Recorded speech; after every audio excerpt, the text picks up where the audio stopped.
Good morning, Fair Oak. Welcome to Science Time. Now we're going to explore surface tension today, and I think you're going to find it lots of fun. We know that you guys are all heroes, but you can play on that just a little bit more. Now if you've got something like a cape, you might want to wear it, or a superhero's outfit. The first thing we're going to do needs a dish of water. I've put some food colouring into mine just to make it stand out for you, but you don't need to. Tap water's fine. You're going to need some sort of herb that will float on the surface of the water. So something like oregano or basil work really well. You can use pepper, but I find that pepper makes me sneeze. But if you don't have anything else, that will work really well. Now the other thing that you need is some sort of washing up liquid.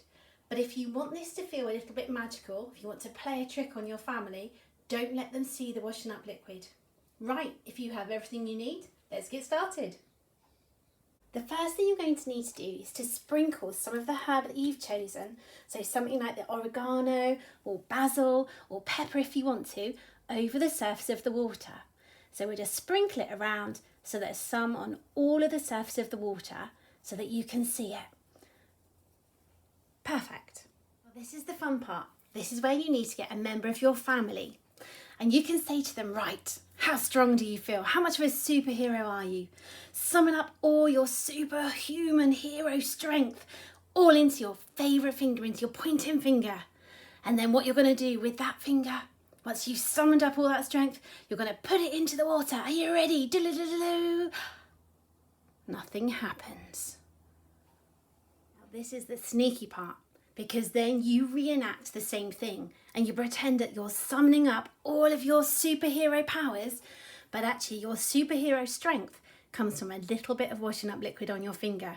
But play the part, act it up. Are you ready? So you summon up all your strength and you're going to do the same and you're going to make them watch.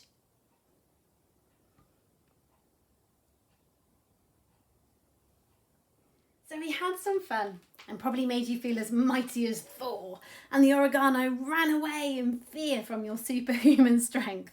But what really happened here? Well, if you imagine this a little bit like a balloon. When you blow it up, the skin in the balloon is stretched really tight, the molecules are stretched. And if we stuck a pin into it, the balloon would pop, the molecules would break apart.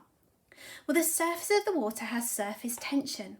All the water molecules are holding together really tightly, and the washing up liquid broke that surface tension right in the middle, and the water molecules pulled away from it, and it took the dried herbs with it. So the dried herbs are all around the outside because the surface tension was broken.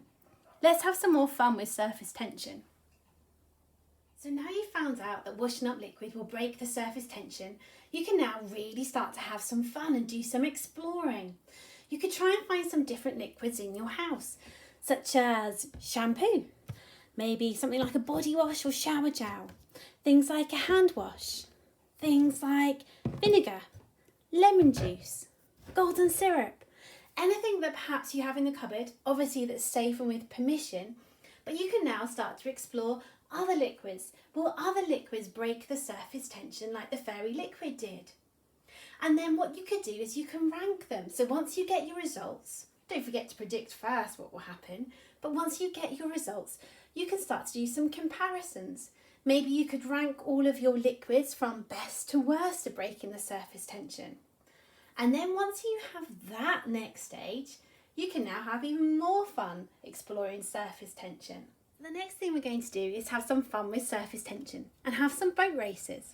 You need a small piece of card, about 3 centimetres by 3 centimetres, and you're going to draw something which looks like a little house shape, and at the bottom we're going to cut out a small section because we're going to put this into our water like a boat, and we're going to have some boat races by putting some liquid here, one of our chosen liquids, into that small part when it's on the water. So we're going to pop it on the water and get ready to have our boat race. Now, you could have a couple of people doing this if you had a long dish or a long tray, and you could actually set up a couple of boats next to each other and have a bit of a competition maybe with brothers or sisters. You could each choose maybe a different liquid that you tested earlier. It's completely up to you. But what you're going to do is you're going to set yourself up, give yourself a timer, and then race.